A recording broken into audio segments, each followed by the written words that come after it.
داشته باشه تحمل کن. ولی اینجوری بگم که تجمع بزرگ جلوی ساختمان شورای اروپایی چند ساعت دیگه همونجوری که تو گفتی برگزار میشه، اما قبل از اون ما اینجا در فاصله 3-4 کیلومتری شورا قرار داریم در یکی از ایستگاه‌های مرکزی شهر بروکسل و از همین الان چند هزار ایرانی حضور پیدا کردند که راهپیمایی خودشون رو به اون سمت آغاز کنند و این عده خیلی پرشورن و میتونم بگم که به جرئت از گروه‌های مختلف سیاسی هستند، با سلیقه‌های مختلف از طیف‌های مختلف رو همراهی میکنند و جالب اینجاست که اون چیزی که عباس عراقچی این دیپلمات پرسابقه ایرانی گفته به نظر میرسه که نه فقط اونها به عنوان یک تهدید اونو در واقع در نظر گرفتن که اونها رو مشتاق‌تر کرده که این تظاهرات این چنینی رو پرشورتر برگزار کنند. کنار من یکی از کسانیه که همراه تظاهرات کنندگان از هلند به مونیخ رفته بود روز گذشته، 3 روز گذشته در کنار در واقع تظاهرات کنندگان بود، در همراه با تظاهرات کنندگان که به سمت کمیسیون امنیتی شورای به کمیسیون امنیتی مونیخ رفته بودن و حالا خیلی از اونها از اونجا به اینجا اومدن و خب خیلی دیگه هم از نقاط دیگه پیوستن. تاکید کنم الان روز دوشنبه اول کاری هفته است، خیلی سخت خودشون رو به اینجا رسوندن، ولی میبینیم که این تجمع پرشکوه شکل گرفته. من دنبال فرخ میگردم که یکی از تظاهرات کنندگانه، من به سمتش میرم که فرداد خواسته خیلی ها اینجاست، همونجوری که فریاد میزنن نه فقط سرنگونی نظام جمهوری اسلامی که خیلیشون خواستار اینن که اتحادیه اروپا، شورای وزرای امور خارجه، این نهاد نظامی جمهوری اسلامی، سپاه پاسداران انقلاب اسلامی رو در فهرست تحریمی‌های خودش قرار بده و یک نهاد تروریستی بخونه. ولی من دنبال فرخ میگردم که او کسیه که از هلند به مونیخ رفت و الان به اینجا آمده. فرخ گودرز که تو میدونم که میخوای دعوت کنی به همبستگی همه مخالفان.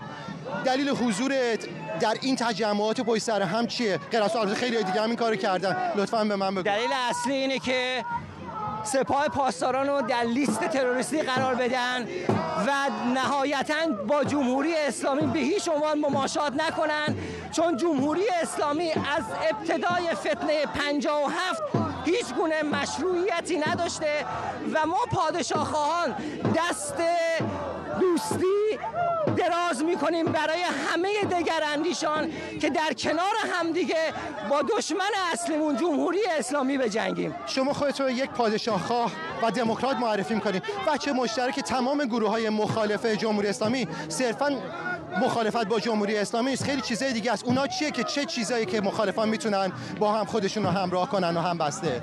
من فکر میکنم تنها چیزی که به نظر من اول از هر چیزی هست همون سرنگونی جمهوری اسلامیه و اگر برگردیم به ریشه فتنه 57 که به بهانه نبود دموکراسی انقلاب کردن، الان در کشورهای اروپایی بعد از 44 سال زندگی کردن این دموکراسی رو رعایت کنن و ما در کنار همدیگه بایستیم و جمهوری اسلامی رو سرنگون کنیم. خب شما شنیدید که مقامات جمهوری اسلامی خیلی ابراز نگرانی کردن که این تجمعات این چنینی، این همبستگی‌ها ممکنه نگران کننده باشه برای اونها. پیغام شما به مقامات جمهوری اسلامی چیه؟ پیغام من به مقام جمهوری اسلامی اینه که جمهوری اسلامی اینه که اگر میهنتون رو دوست دارین بدون اینکه خونریزی بشه دست بکشید از ادامه این رژیم و اونو به اختیار افراد میهن پرست بدید. فرداد برمیگردیم اینجا تجمع بسیار پرشوره و به نظر میرسه که همونجور که شنیدیم خیلی دعوت میکنن به همبستگی علیه جمهوری اسلامی و در این حال پیغام اصلیشون به اون سو دورتر، به چند کیلومتر دورتر به شورای وزرای امور خارجه که مماشات نکنن با مقامات جمهوری اسلامی، حمایت حداکثری بکنن از مردم ایران و در عین حال فشار بیارن، تلاش بکنن که جمهوری اسلامی منزوی بشه، مثلا با تحریم سپاه پاسداران انقلاب اسلامی و خوندنش به عنوان یک نهاد تروریستی. بردی خیلی کوتاه اگر بگی، این جمعیتی که الان پشت سر تو هستن از مرکز شهر عازم خواهند شد به روبروی شورای اروپا، درست میگم؟